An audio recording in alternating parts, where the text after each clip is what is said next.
Okay, we're here today with our first edition of Drive-By Politics. We're with Bernie Pinsonat, a noted pollster and pundit in Louisiana. Mr. Pinsonat, let's talk about Governor Bobby Jindal and his political future today.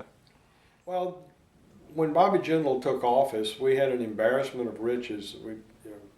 Jindal actually spent $1 billion more than Governor Blanco. He solidified his popularity with ethics reform.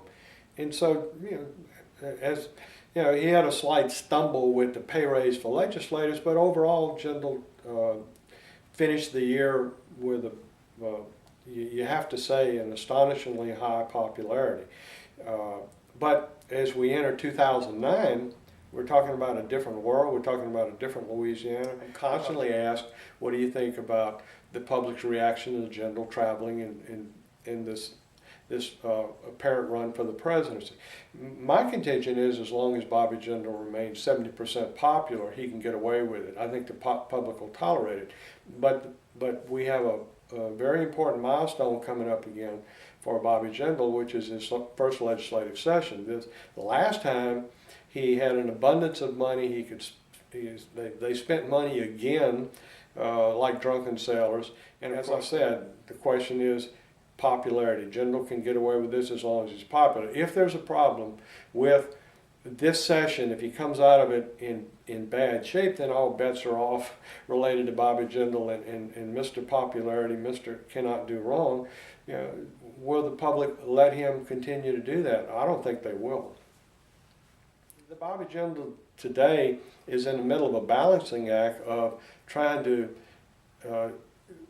build a network across the country as he may run for president. At the same time, he's got serious problems back home with a $2 billion shortfall. So it'll be interesting to see how this plays out over the next 4 months during this legislative session. Big mistake by Jindal.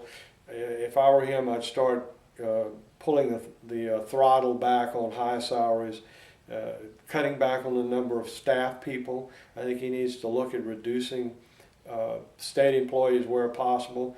And another, potentially something that I think affects him now and affects him in the future.